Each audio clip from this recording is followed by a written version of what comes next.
Hello, my name is Jared, and I have what some people call an automotive addiction.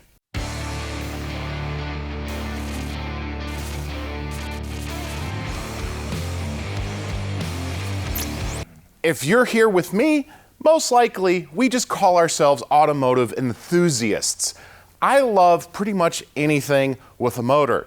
I have the opinion that there are no bad cars. Even the worst automobile ever made was a great car at some point for one reason or another. The Pontiac Aztek, Breaking Bad, iconic, it's got a tent. The PT Cruiser, it kind of helped bring back the, retro design styling cues that brought us, I think, a good-looking Challenger. The Mustang came back with that real good retro style. We got some really good cues from it. So you can't really call it a bad car. Plus, I always argue, even if a car is bad, it has the opportunity to do something really good. Transport you to somewhere you absolutely have to be, and it gets you there. So, I love everything. If it's got wheels, if it doesn't have wheels, I'm for it. And you really can tell that by the projects I have here on the Questionable Garage. We've got a Nissan 300CX with a big block in it for burnouts. We have a Honda Accord limousine that's going to be coming back. I built and spent way too much money on a Plymouth Duster that was destined to be scrapped, and it's the only car to ever compete at all 3 Holly events in 1 month. We do lots of crazy things. We've got Lexus drag cars, we've got $300 Ford Probes that mice like to live in, we've got Supras. I do just about everything. We got a go-kart over there we're gonna build. So it should come as no surprise that I'm regularly scanning Facebook Marketplace, Auto Tempest, Craigslist. I look everywhere to see what is coming up, not because we need any more projects, but every once in a while, something comes along and you're the person that has to buy it. It's something so absolutely special that you don't want it to just fall into the wrong hands and be lost to history. There are cars that are historically significant. Whether you like them or not, they are so just absolutely historically significant and few in numbers. It deserves an idiot, an addict, someone like me who can recognize something that isn't special, but is also very incredibly special. There are oddball, weird things out there that don't need to rot away and disappear. Speaking of oddball and weird, that reminds me of my friend. No, not because he's odd and weird. My friend Robert Dunn, Aging Wheels, he is kind of a historian and has a knack for finding these weird, obscure things. And I feel like he's gonna do a way better job kind of preparing you guys for what we've got. It's right behind you. I can't believe I've got it in the shop because no one has them. It is that unbelievably rare, that incredibly special. So Robert, take it away. Let's prepare everyone for what we've got.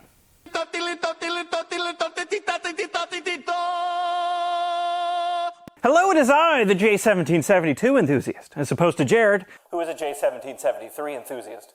You know what'll go perfect with this? Today's sponsor, Factor. What is Factor? Well, it's a cheat code to getting great meals delivered right to your doorstep that all you have to do is throw it in the microwave for 2 minutes and you're gonna have something delicious, ready to eat.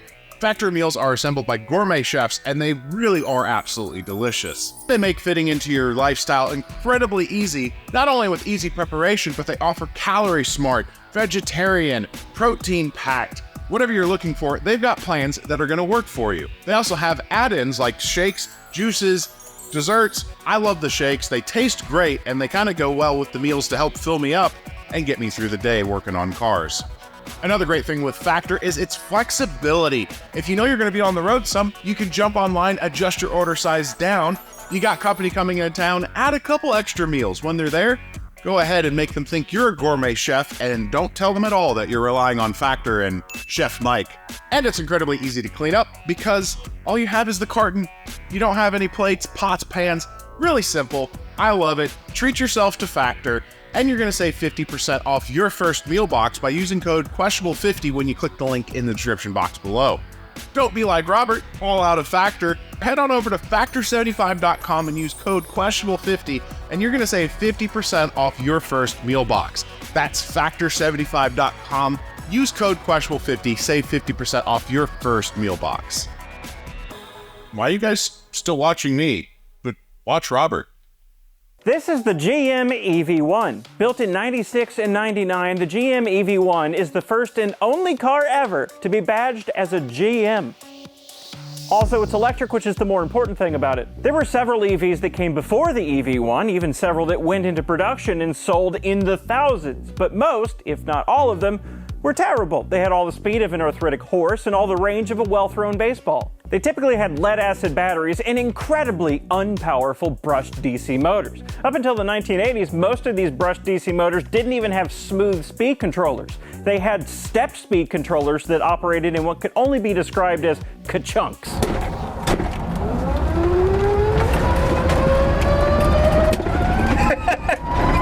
GM specifically has a history of experimenting with electric vehicles. In 1966, they built a prototype Corvair that they converted to electric and called the Electrovair. Even though it was built with 1960s technology, it didn't have a stepped motor controller. It had a smoothly operating solid-state controller.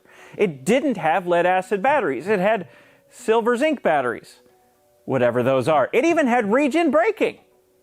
Okay, that's actually a lie, but the video presenter did say that additional electronic controls could be added to give dynamic braking, which I take to mean regen braking could be added fairly easily. Like all the other early EVs, the Electrovair ended up not working out because of the battery technology. The silver zinc batteries could only take it, they claim, 40 to 80 miles on a charge, which I take to mean in reality 40 max, and they had to be replaced every couple thousand miles. Skipping forward a few decades, in 1990, GM unveiled the Impact concept to the world, a battery electric vehicle concept with new technology that had real performance and, I don't want to say real range, but it was at least better than 40 miles. Unlike a large number of concepts, the Impact did go into production. It's what became the GM EV1 that started production in 1996, and the EV1 was packed full of new technology. No more horrible brushed DC motor, the EV1 had a three-phase AC induction motor capable of 102 kilowatts.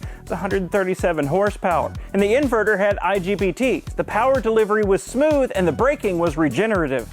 Although in the EV1 you controlled regen braking through a control on the shifter rather than anything to do with your feet. Resistive electric heaters are very effective, but they also draw a lot of power. That's why the EV1 is one of, if not the first cars ever to be fitted with a heat pump to draw less energy in colder temperatures. The batteries, they were passively balanced, managed, and actively conditioned, and the battery tray was designed so that the EV1 could easily be retrofitted with whatever new battery technology came along. To allay fears about charging in the rain, the EV1 was charged wirelessly through a gigantic inductive charge paddle that stuck into a slot in the front bumper. The EV1 was a huge leap forward and is similar in a lot of ways to modern EVs, but unfortunately, it still used lead-acid batteries. Despite a heat pump, those efficient tires, and that incredibly aerodynamic shape, the EV1 could only manage 55 miles on a charge, based on modern-day EPA cycles. Later EV1s were fitted with a significantly more capacious and longevitous nickel-metal hydride battery that increased the range to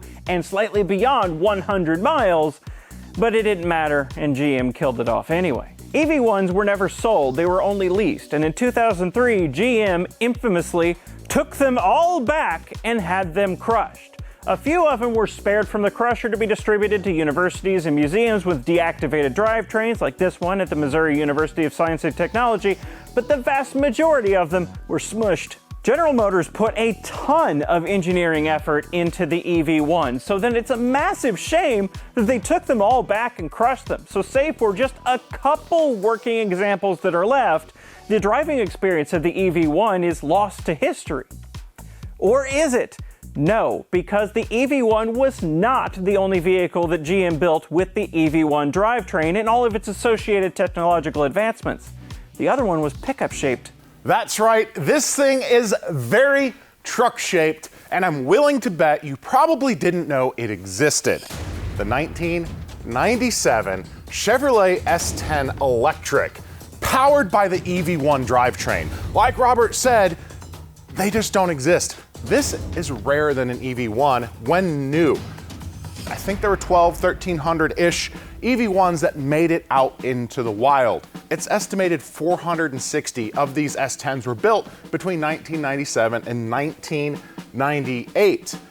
But unlike the EV1s that were only leased, roughly 60 of these were sold, not leased. So when GM came calling, a couple of them survived. They didn't go back, they didn't get crushed, and we have an EV1 drivetrain that we're gonna get to experience. And before we go any deeper into the electric, if you're still here and you're not a fan of electric cars, hang out and watch this episode. It's really kind of cool, and we're gonna have a real conversation about electric cars, about hybrid cars, and about internal combustion cars as we go along, because everything has a place. They really do. Now you may ask yourself, Jared, how did you end up with an EV1 powered pickup truck? Late night marketplace scrolling. That's how all of these things happen. This is a really kind of cool just story overall. I've done a fair bit of research. Again, it's so hard to find any type of numbers. I believe someone in Arizona might have 2 or 3 of them. Don't know what condition they are. I know one was made to run on slightly more modern batteries out of a Nissan Leaf. I think that went to Germany. All of the digging I have done, I have found maybe a dozen out there. The last one I saw sold before this one was 8 years ago. Now, I'm not gonna claim that I can find everything. You guys are a lot better at the internet. You may be able to find more on them, but they're not out there. They've all been lost to time, and they don't get the place in history it deserves. And like pretty much every electric S10, the records are difficult to really get a lot of history on. This truck appears to have been in Georgia its entire life. That information comes, one, from its Carfax, which, as my friend Doug from Switch Cars put it, was the least populated Carfax he's ever seen in his life. There's 2 records, basically once where it was sold and the title was sent out. That's it. There's no history on this truck. It has never gone down a public street. Judging by a military identifier under the hood, the fact that the Line-X bed coating was done in Marietta, Georgia, and something I'm gonna show you on the interior a little bit later, I'm fairly certain this was at the Dobbins Air Force Base in Marietta, Georgia. And then from there, it made it into the hands of the grandfather of the family I bought it from. It was something that he had gotten. Don't know exactly how it went into his hands. Unfortunately, she didn't know the history of that, just that this was a project he got. He was an airplane mechanic, and that was about most of the history. It was kind of in a small hoard of stuff and projects in the garage. At some point in this truck's history, the battery pack was pulled, put into the bed of the truck, and that's where it lies. A disabled, non-operational right now, but only needs batteries. The number of private individuals that have one of these, I think we can probably count on our hands and toes. When I say this is special, I mean, it's special. It's not like super valuable, I'm not ever gonna claim that, but us having one and having the chance to make it work is, I'm thrilled. All right, so really when you're looking at an electric S10 versus a normal S10, you don't spot all the differences right away. It does say electric. We still have a fuel cap. We'll get to that in a second because that's kind of cool.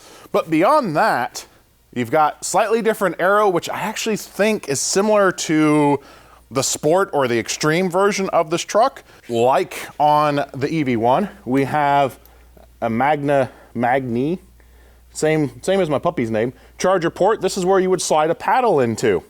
That not many people have, but guess what? It's not gonna do us any good, but I've got one.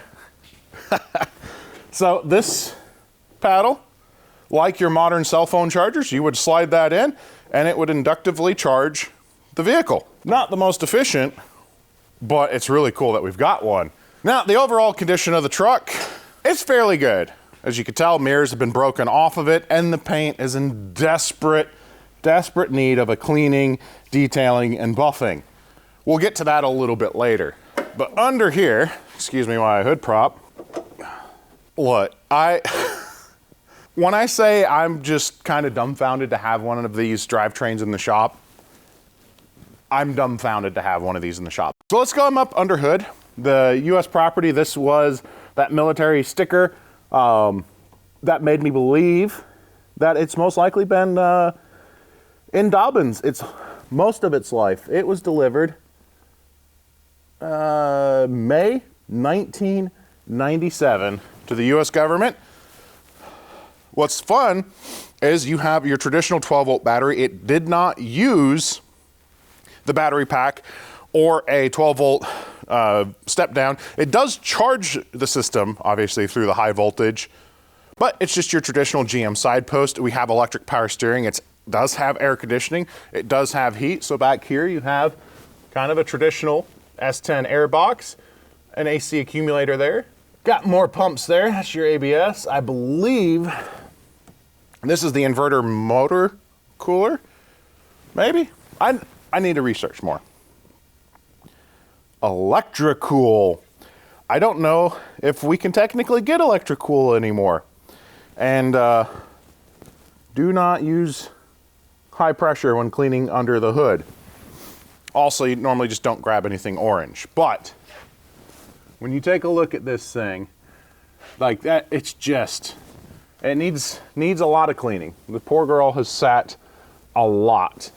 We've got some rodent damage to what appears to be only our vacuum lines, which is good. We can just replumb all of our vacuum. I did not see anything. Hey, look, our initial fireman's loop.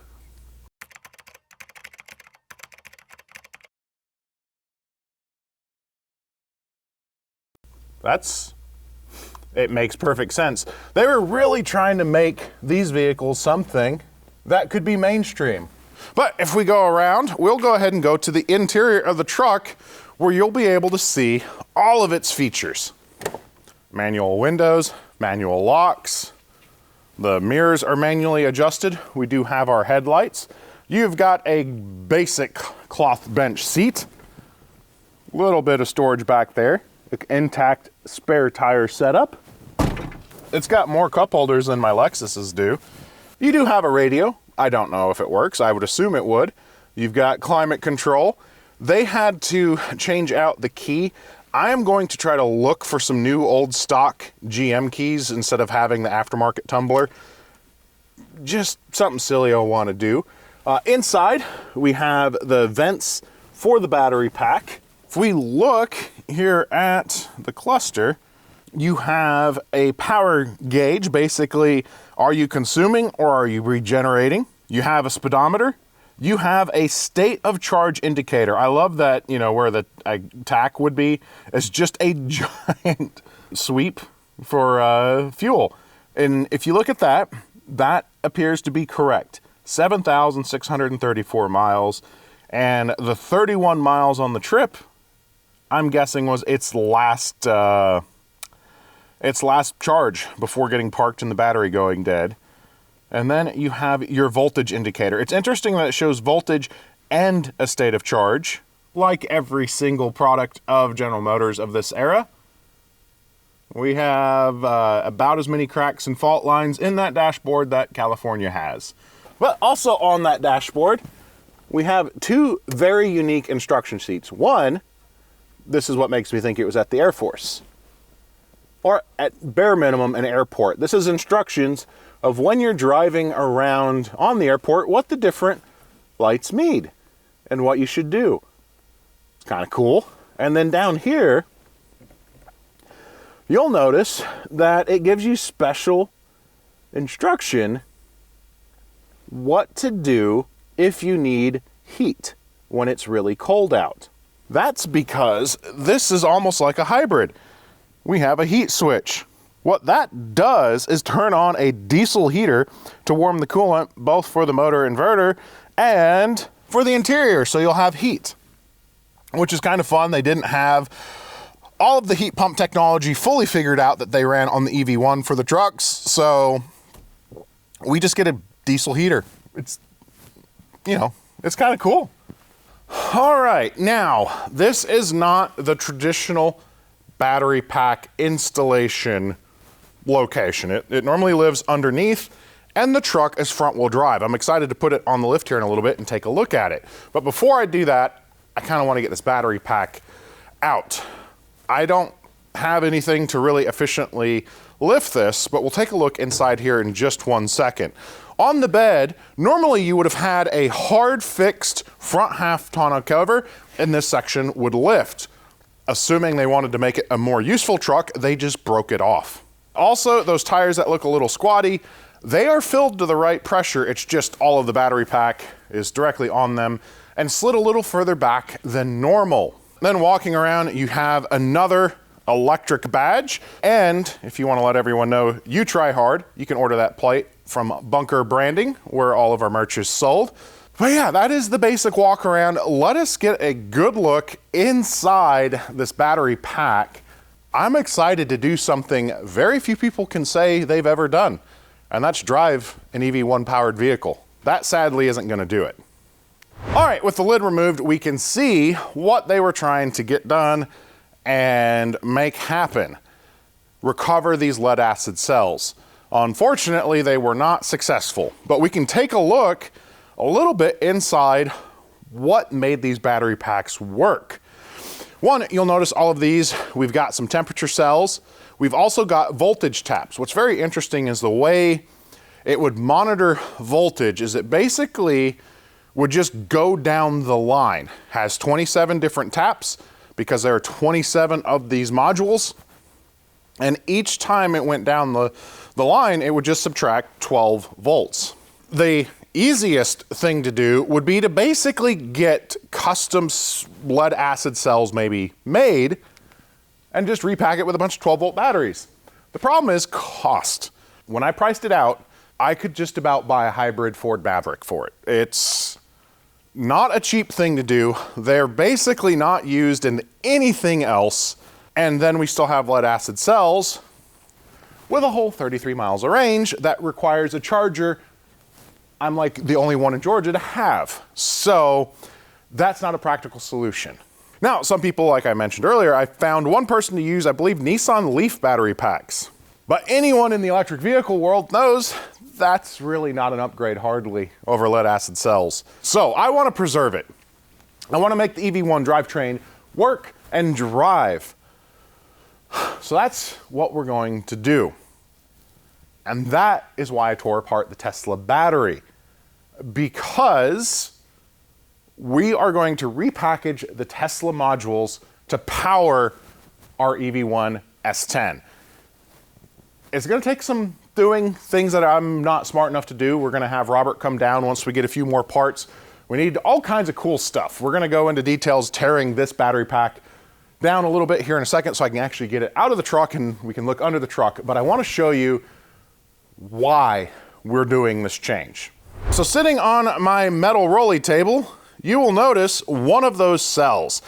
That is from when they were trying to recover this themselves. I have tried charging that thing. It will take no juice. And we have one of the 16 cells out of the Tesla battery pack. They're sitting on some scales. And what we will notice, one lead acid cell weighs 47 pounds. One Tesla module weighs 64 pounds. Now, to put into perspective battery technology, the entire battery pack that comes in at 1,400 pounds has the energy of 3 of those. Actually, 3 of those has slightly more.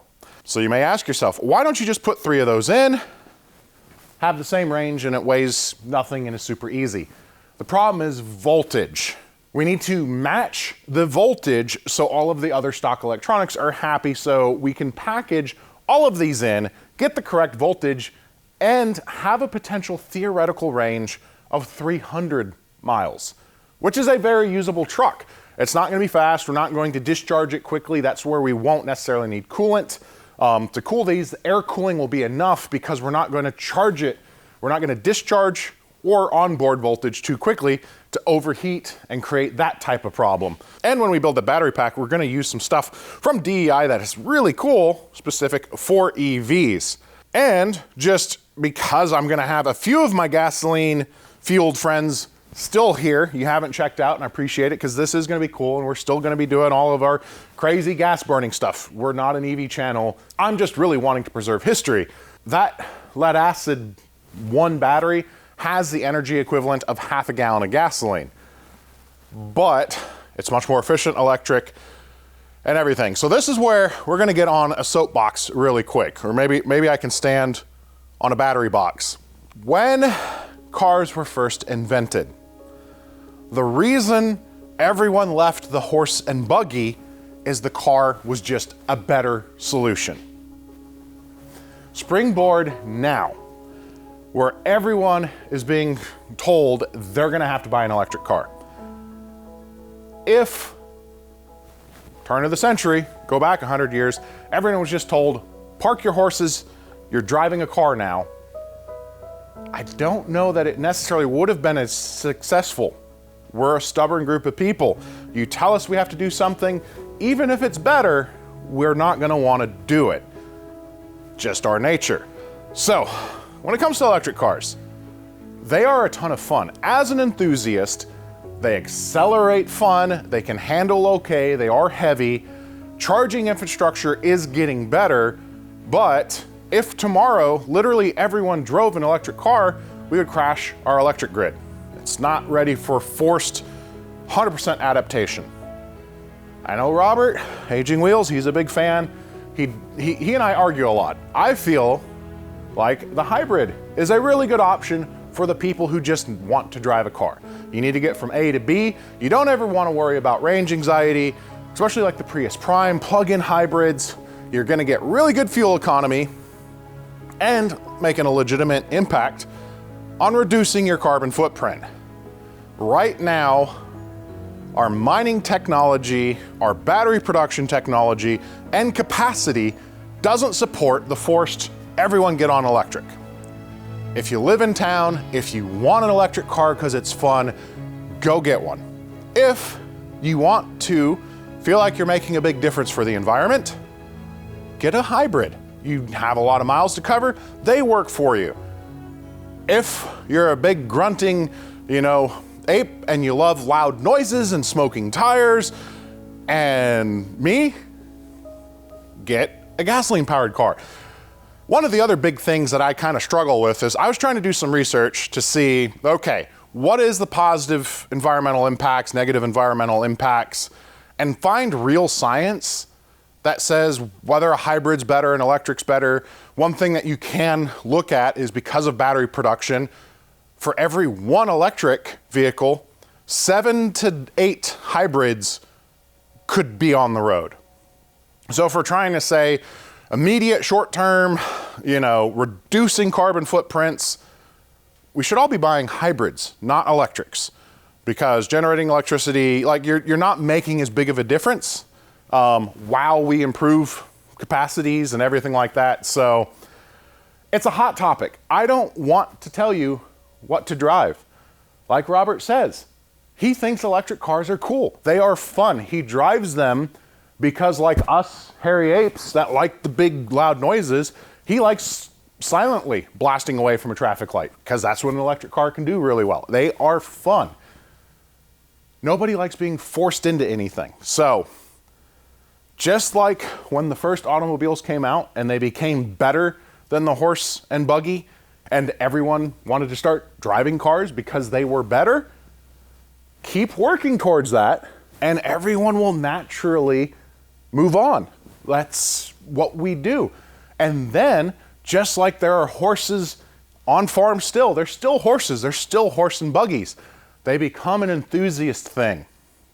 So, make your hybrids, make your electric cars better that everyone wants to drive them and don't have negative experiences. And then normal combustion cars will be an enthusiast thing. Don't force things. It'll happen naturally. That's just how it is. Soapbox rants off. We're gonna set up different cameras and actually tear apart this battery box all the way so I can lift it. All right, we're getting to go where really not many people have gone before. I find interesting is the little caps to protect each terminal. Also, for each cell, so you see 25 and 25, positive ground. It's showing you what side you should place this back into the pack at. Now, before you ever attempt anything like this, you want to check your voltages. These are dead. I don't even show 1 volt in the entire pack. What was funny is when I was picking it up and I was talking a little bit about it with the lady I was buying it from, before I had finished checking voltage, I had my meter hooked up and was about to test it, and she starts grabbing the high voltage orange wire. And she's like, "Oh, what's this?" And I'm like, "Well, that's the it'll kill you wire. Never grab high, orange." She quickly dropped it. But as kind of expected, it was a completely dead pack, so I let her know she was safe. But and in the future, in all of her dealing with a electric vehicle, which I'm sure that's the one and only, you don't want to do that.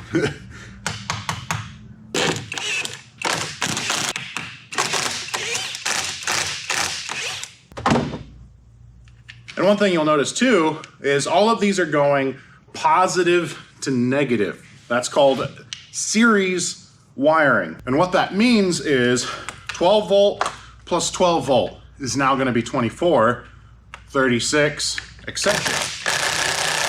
Whereas if you go through and you ran it positive, positive, positive, you're increasing basically just capacity and the amperage. And that's how these modern, if you look at how crazy some of the battery packs, we'll look at the Tesla battery pack, how weird it looks, that it just has a ton of different cells in it, like these little tiny, what look like D batteries. Those all get connected together in both series and parallel to generate your capacity and your voltage. And then you then connect all of those. There's people way smarter than me that can go into like all of the in and out details. Like even Robert Dunn, Aging Wheels. He did a whole series for his Ford Escape build. If you're not familiar with that build, he's trying to show you that, some electric swaps can kind of be cool and fun. He's doing a dual motor swap on a Ford Escape, and he's using hybrid batteries because hybrid batteries have basically they have the ability to rapidly take on and discharge power. And in a drag racing setup, you need to be able to dump power as quickly as possible. Oh, they're heavy. Holy cow.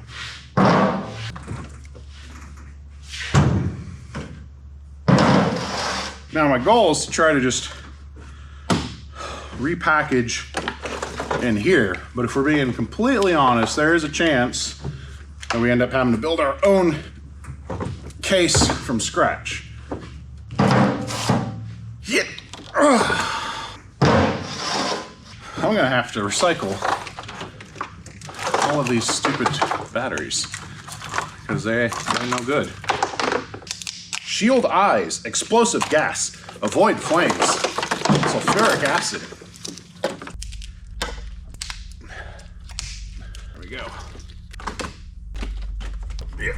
Oh. Batteries by the pound. How cool. So few people have been in these things. We get to do this together. So much weight, so little power.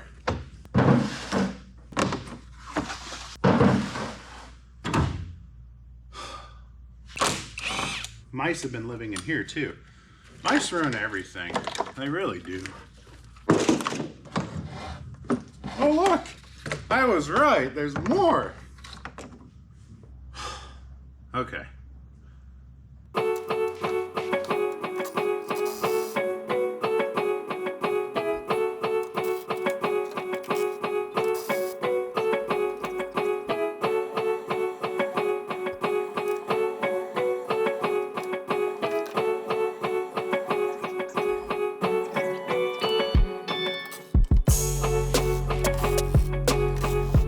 From what I read, this should have 27 modules, right?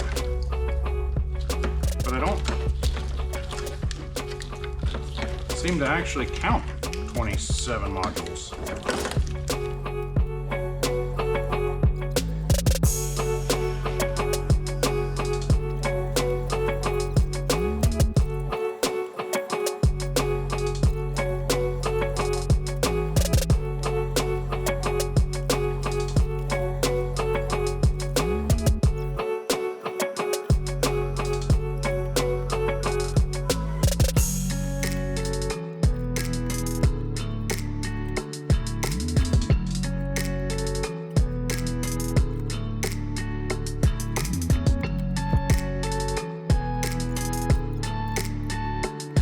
Well, okay, battery pack is out of the trunk bed thing. We are on a lift, and it's interesting. I was doing a lot of digging because everything I read referenced this battery pack being 27 module, with one being reserve. There's only 26. I think they're literally calling the 12-volt battery up here reserve or something. It's requiring more research. It's one of those things when you're dealing with something that just nobody has and there's so little information on, it turns out the internet's wrong a lot. I'm really excited to see, the lift is too. I'm really excited to see under this thing. Let's start in the back just because. Look at the little exhaust pipe. It does not look like, I don't think it has ever actually turned on the diesel heater. Very interesting. But yeah, if you come back here, that is a weird thing to see in a pick-em-up truck, just because they've been rear-wheel drive. Does not carry a spare tire back here. This is for the mounts. So that is the back of the battery. It would sit that way. It looks like it's not fun to get in and out. Bed is in pretty good shape, but again, it's got like no miles, so you'd almost kind of expect it to be this way. So there's an extra little, so it will heat the air going into the battery if it's too cold. And then that's just cold air coming into it. So it is a full heat pump and blower system. So yeah, it's like a full-blown blower setup and everything. And then what's really special, and what pretty much no one gets to see, the bottom of an EV1. The whole gearbox, everything. So we got some mud daubers as you do, as things sit. Super rare mud dauber, EV1 drivetrain. You can tell it was military service because there's just an absurd abundance of grease on everything. I wish I had like a normal S10 to like compare to, because I don't know if it normally pinches in this much here. So this is obviously a unique cross member. I'm wondering if this is just the four-wheel drive stuff with that like hand welded in, like this section.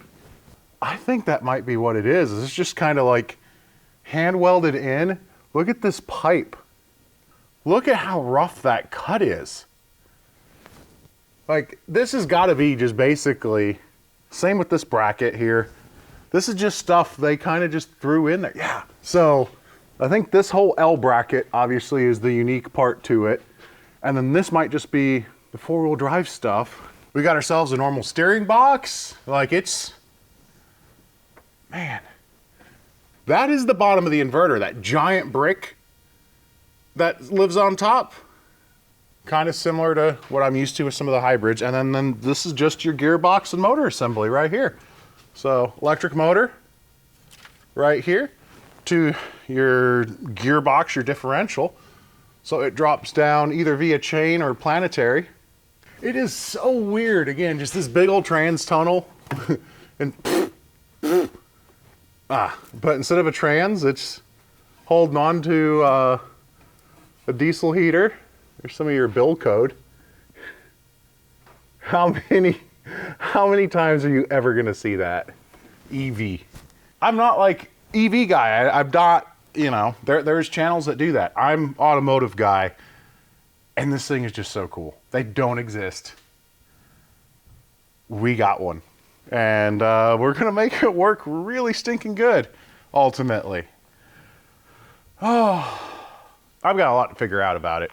Needs a really good bath, but here's your whole charger module. We will not be using that. Part of our conversion is we're gonna put a modern plug into it so we can potentially road trip it. I don't know that we would, but I want it to be usable. I don't want you to be tethered to like 4 chargers left in the country. This is what we're up to today, and I'm really glad you liked everything, but there is one more thing. Yes, we had the Tesla module on the bench earlier talking about its weight and how that is planned to go into the battery pack, but let's talk a little bit more about that. As you can tell, those are slightly more green than the Tesla battery modules. Well, that's because I made them out of foam. These are the approximate dimensions of the Tesla battery modules, and a lot less than 63 pounds. It makes fitting them a lot easier, or at least test fitting and working with how can I package them. Again, those 3 things dimensionally in the modern battery tech, that is equivalent to all of that. So if we used all 16 modules from the Tesla, wiring them in, that's 400 volts, which is a little bit more than we actually want to run. So that means we'll use 12 or 13 to get the range of voltage that we want. So we're not going to have, you know, the insane capacity of the entire battery pack of the Tesla, because one, that'll be too much voltage. We could play around with wiring them parallel and a couple other things and a couple modules to reduce rather than wiring in series, but we also have space constraints. Let me show you what I mean. Look, I have 8 Tesla modules already installed in our battery pack. Now they are sitting directly on each other. When I actually build the stands, these will have slight air gaps in between so air can flow through everything. But I can only go 4 high, so this is 8. So with 8 in here, we need to get either 4 or 5 more. That shape of the battery pack means we're kind of restricted there. We can actually kind of cut, obviously, and we'll end up potentially modifying the overall design and shape of it. We have air path underneath. We could remove that, and that would give us potentially room to fit 1 more on each side. So one of the things we're gonna have to do is play with how it's all gonna fit. Another really big benefit of the Tesla battery modules, you can stand any orientation. They'll go any direction you want them to go because they're sealed little modules. They're not a lead acid battery that if you put upside down is going to dump all of its contents on the floor. They are, you know, 1,000 little, or however many little cells. Like, literally, little tiny D cells that they solder all together, all of this together to give you your voltages there. Now, I do need to be careful with those, because unlike our lead acid, they're hot. They're at storage voltage of 20, so they're relatively safe in a small piece. They're just not safe in a big piece. Now, how are we gonna control all of this? The ultimate game plan, and I would love input from smarter people than me. We are smarter than I. You've got more experiences than I do in certain things. Robert and I have a really good game plan, I think. Thunderstruck, I believe it is, has the cell taps that plug into the modules that reads all the information off of them. Then send that to different BMS modules, which will then go to our own chargers and our own charging port, so we can use all the modern stuff. And we're basically building a sub-system within the truck. Share what you know below. There's so much misinformation out there. We're learning. We get to tear into things that people haven't really, in the masses, ever done before. And I'm thrilled. EV people, might be the only EV I do. All my petrol head friends, don't worry, the very next video is going to be back to our internal combustion. I do all this for the love of cars, and I hope to share and ignite that love and passion in you, to be wrenching yourself, to be just understand all things automotive. There's an enthusiast for everything. There's EV enthusiasts. There's that giant get together where they set the record with 600 some odd Teslas doing a light dance to Darude Sandstorm. And you know what? It's not for me, but it's cool. The drone footage of 600 Teslas blinking their lights, it's cool. But no one person is right in how to enjoy cars. Enjoy it the way you want to enjoy it. Have fun, and don't force it on anyone else. Do what you want. And when you're on social media, tag me. Tell me what you're wrenching on each day. What is your passion and enthusiasm? And if it's Carolina squats, we'll try to get you help. There's help for everyone. And I hope you guys are as excited as I am. Subscribe to follow along with this build. We've got a whole lot of crazy gasoline-powered stuff coming, our race cars, our street cars, and one of the rarest EVs you're gonna see.